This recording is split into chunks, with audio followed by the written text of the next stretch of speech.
certeza que se meu pai tivesse priorizado a juventude dele pra melhorar a vida dele quando ele tivesse mais velho, eu teria uma vida muito melhor.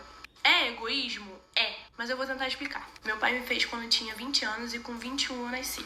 Meu pai viveu muito, tipo assim, muito, muito mesmo. Tudo que ele pôde viver na época, na condição dele, ele viveu. Só que ele esqueceu do mais importante, de construir algo lá na frente pra ele poder usufruir e deixar que eu usufrua também. Aqui, infelizmente, nesse meio tempo, ele teve amizades erradas, se envolveu com elas e não construiu nada. E ainda colocou uma mulher que, tipo assim, tinha tudo. Ele podia ter tudo junto com a mulher, mas aí ele quis só ficar ali, com a mulher sustentando. E aí ele não construiu nada pra ele hoje em dia não tem nada, e eu, consequentemente, também não tenho. Não tem nada de egoísmo nisso, é só o entendimento de uma coisa muito básica que geralmente a identidade do pobre formada por uma base católica brasileira faz com que a gente não perceba, que é as pessoas da elite ou de classe média, média alta, elas deixam algo para os seus filhos para que eles não caiam de classe na estrutura social.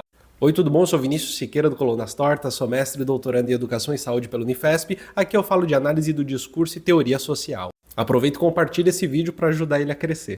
A identidade brasileira do pobre, a partir de uma formação cultural católica e religiosa também, é aquela do sacrifício, da humildade, é aquela de crescer sem prejudicar ninguém, é aquela de sair do zero para, a partir do sofrimento, entender o que é a vida, é aquela de ter orgulho do sofrimento, justamente porque, supostamente, o sofrimento é aquilo que ensina a ser melhor.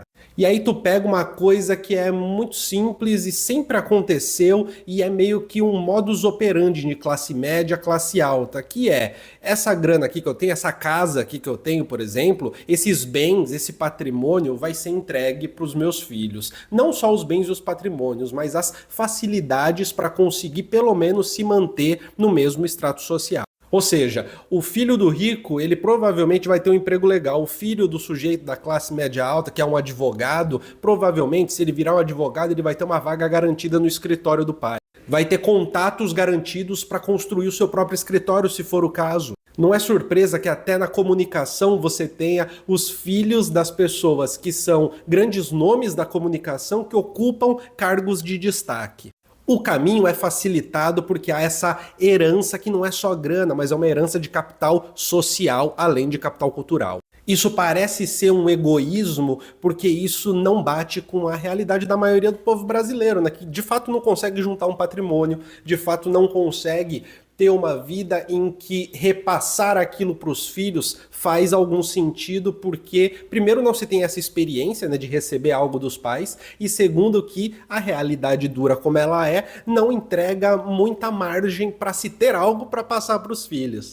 Tipo, ter uma casa, por exemplo, é uma coisa muito difícil. É muito difícil comprar uma casa. Ter um patrimônio é algo muito difícil definitivamente.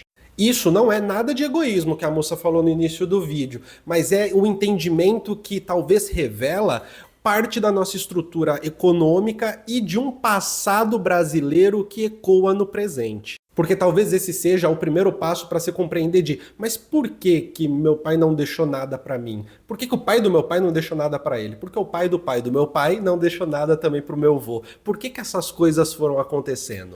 E chega uma hora que as explicações que são individuais, né, por exemplo, falta de responsabilidade, se envolver com as pessoas erradas, elas chegam no limite, elas não dão conta de explicar algo que é realmente estrutural. Porque você pode ter certeza que os filhos da classe média alta, da classe alta, também se envolvem com as pessoas erradas, mas eles têm gordura, eles têm a margem, eles têm esse algo a mais que faz com que, mesmo tomando certas decisões erradas, ainda sobre uma margem grande para poder manejar a própria vida.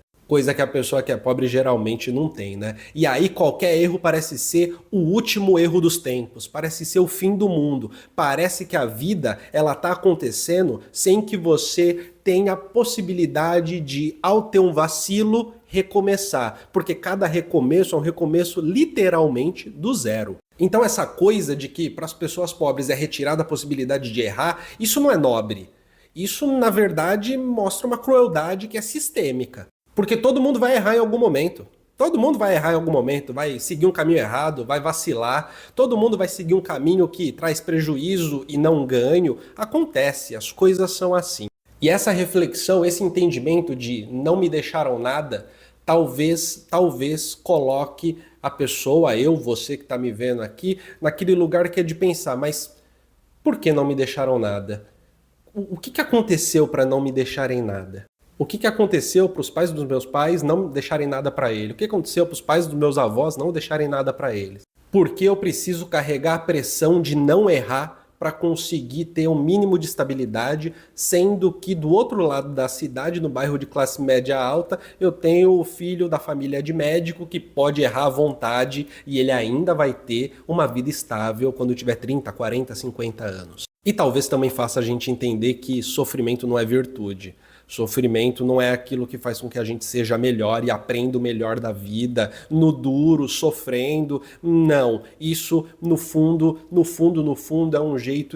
é um jeito motivador de fazer com que o sofredor não perceba que esse sofrimento advém justamente das estruturas sociais. E é claro que saber disso não impede, não faz com que a gente não precise ter responsabilidade sobre a nossa vida para tentar gerar pelo menos uma transformação individual na nossa vida, né? Se esforçar um pouco para sair da miséria e chegar em algum lugar. Mas talvez faça a gente compreender que esse esforço muitas vezes nunca será o bastante, talvez. Tudo bem?